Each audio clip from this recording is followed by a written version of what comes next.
our first look at the city in NBA 2K26. And I think it's safe to say, Prime 2K is back, baby. We got more rewards than ever. The return of fan favorite crews, and oh yeah, one city park that rotates every season. I'm not glazing when I say NBA 2K26 could go down as the greatest 2K of all time. And by the end of this video, you'll find out exactly why. So smash that like button, get ready to go streaking, because it's time to get into everything we know about the city in NBA 2K26. From the House of 2K commercial, it's clear 2K is going back to its roots. And with all the changes the city has in store for 2K26, a new generation can finally experience the classic 2K culture that has the OGs of the community in a chokehold to this day. And for every OG, that love of 2K began with the park. And this year, it gets a new feature I've been begging for all last year. That's right, in NBA 2K26, the park gets a makeover with new seasonal rotating parks. Every season in the city will feel fresh, literally, as the park changes between 7 confirmed locations. The new Skyline Park, which gives a mix of 2K14's designs with New York Central Park vibes, will be the first location we visit in Season 1. Hamilton Station, which to me gives a nod to my hometown, Chicago, with the city environment inside an L train station. And City Heights, which reminds me of an old school 3v3 Pro-Am court from 2K19. But those new parks aren't all. The parks from our favorite 2K of all time, NBA 2K16, get remastered for us to enjoy the entire season. Not gonna lie, Old Town's amusement park looks so good, and by far is my favorite in the new lineup. Sunset Beach is as bright as ever, though I didn't see a Forest Court in sight. And Rivet City's old park still looks like you're gonna catch black lung as soon as you step into that old school factory. But it's cool though. The championship park for Rivet City for 2K16 is back again in 2K26. So if you didn't play my team last year, you'll get to enjoy it this year. All in all, I'm extremely excited about the environment in 2K26. I really didn't realize the negative impact the over-the-top courts had on my desire to play park until we got the 2K15 remastered parks in 2K25. When they went away, I didn't really even touch it. Now in 26, we're getting back to hoop culture with every court sporting a simplistic, realistic design, even down to the courts. New locations for us to come to love that changes every season, so it feels different than the last, with one location for all park games, so the player base isn't split. And the courts are closer together, so we should get games back to back. And if that wasn't enough, they've added new features to incentivize the community to play any game in the park. 2K26 is all about skill, and now if you become a top player in the city, you'll get a target on your back. The park MVP is new to NBA 2K26, and it rewards the community for competing against the best. Take down the park MVP, which is just the top rep in the park, to earn 5 times rep and VC for that game, which can be earned every 3 hours. And if that still isn't enough, how about a chance to earn 30k VC with just one park game?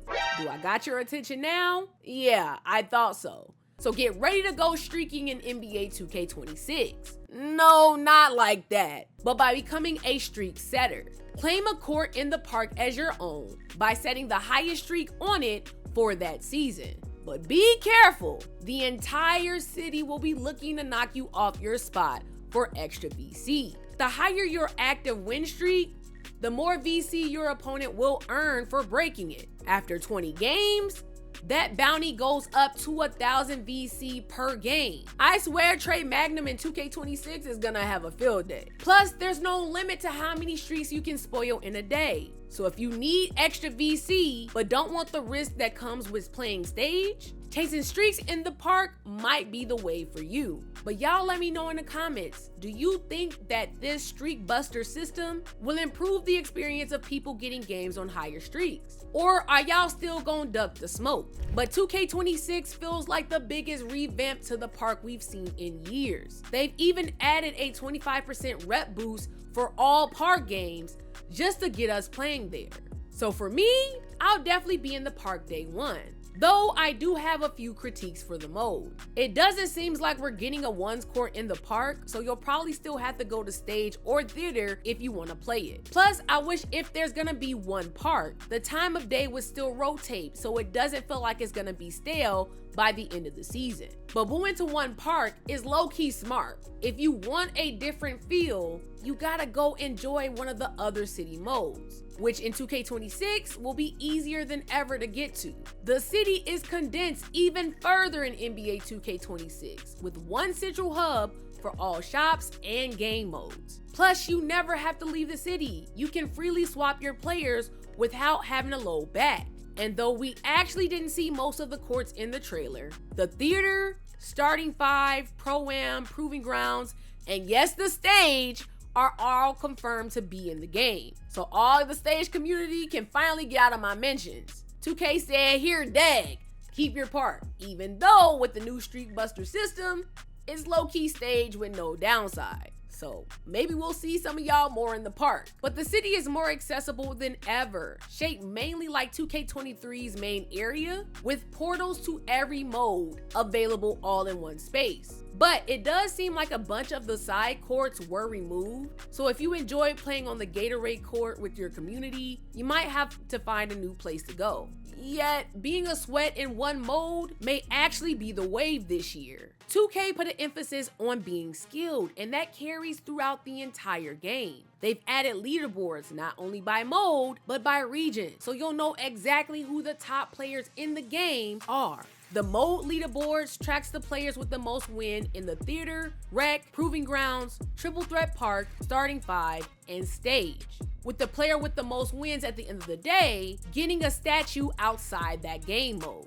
You also have geo leaderboards, which filter players by region to show your rank not only in your state, but within the entire world, with top players earning exclusive pregame intros to showcase how sweaty they are. Not gonna lie, it's amazing because it's gonna prove to the casual fan base that there's levels to 2K. Though, I'm a bit nervous because 2K as a whole doesn't do a great job with keeping the integrity of their leaderboards. But if it's done right and they ban when they need to, skilled players can soar to prominence to show that they're the best that hone their craft. And that doesn't even include what we get for rep and the legend race, which is back for 2K26. Though I'm a bit curious, with all the rewards we've already talked about and some we just haven't even gotten to yet, what could 2K possibly add for the legend reward to incentivize people to grind for it? Last year it was cap breakers, but there's more ways than ever in 2K26 to earn it.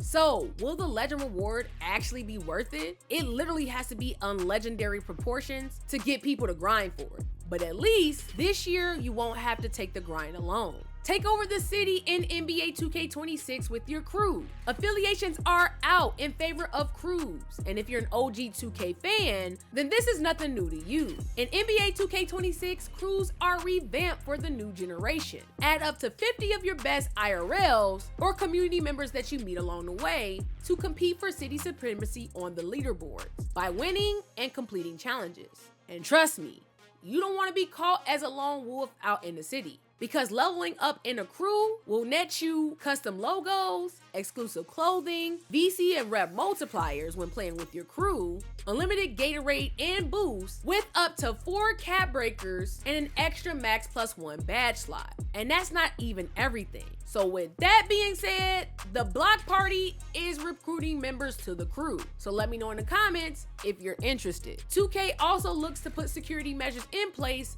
so we don't have people crew hopping. If you want to get some of the rewards, you have to be a member of a crew for at least 7 days.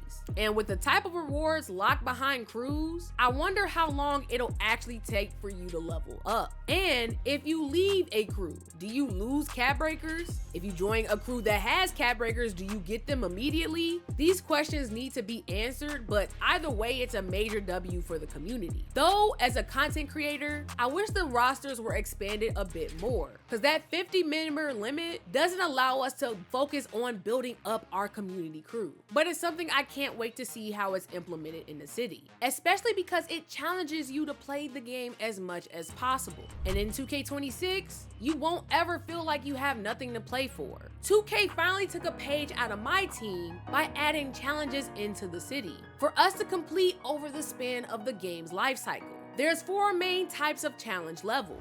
The beginner level challenges basically give you a tour of the city and help newer players figure out which mode would fit them the best. Kinda like the intro challenges that you see in My Team. Daily challenges replaces the daily quest we saw from last year. Well, you complete 3 challenges to earn extra VC, an hour's worth of 2 times rep, and extra VC bonuses if you have the Pro or Hall of Fame pass. Seasonal challenges replace the quest system for seasons, but you'll still earn extra VC, season XP, and exclusive cosmetics. While the major change is lifetime challenge rewards. Those who grind the game will have way more rewards than ever, including exclusive cosmetics that can be worn in any game mode, including the rag. In the trailer, it showed the do-rag, which means you'll probably be able to wear city clothes in the rag if you grind these challenges, which low-key sucks because that should be something that's accessible, but there's even more rewards, including cap breakers that are locked behind these challenges. So like I said before, what in the world are they putting in the legend race that's so exclusive that people are gonna wanna grind for it? Because with everything they've added so far in the city, cap breakers are more accessible to everyone than ever.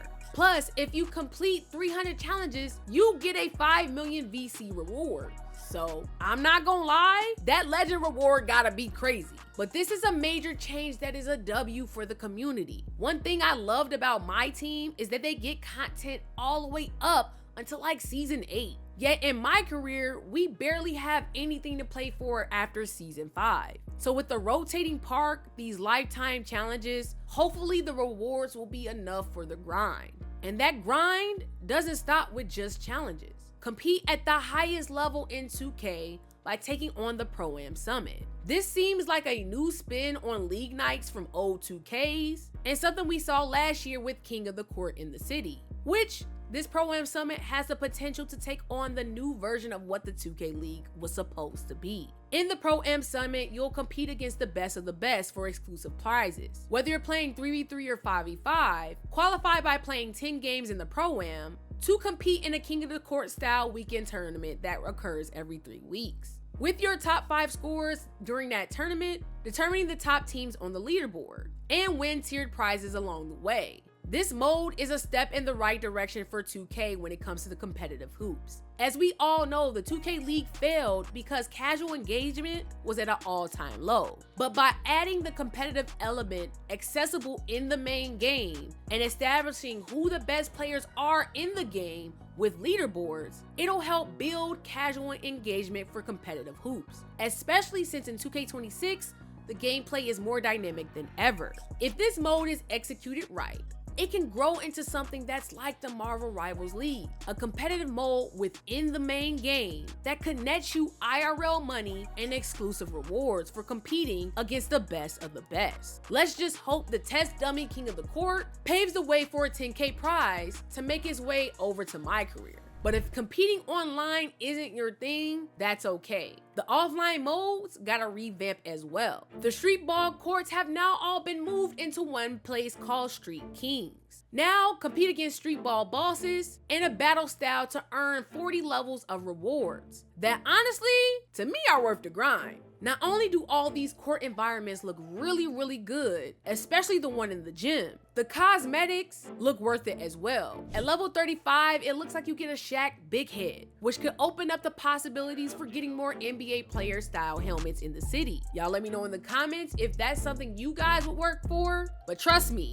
that basketball crown is coming home to me during the first week. But if you don't want to compete in the street ball, you still can complete in your MyCourt, which if you looked at the community day footage, looks absolutely amazing this year.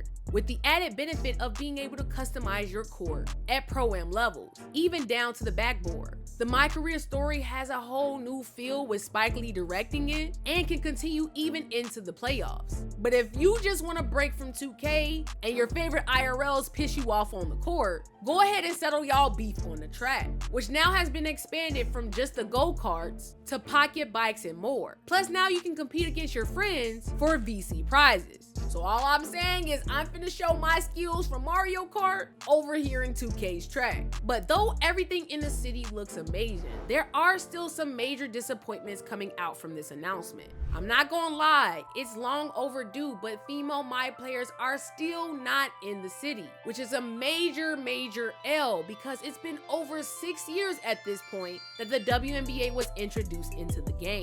Yet 2K still hasn't made that change to add female My players in the city. But there's hope on the horizon with the WNBA integration into My Team. Hopefully that's very successful because we'll be playing it on this channel, but maybe that'll open the door to show that it's something the people want to see in the city.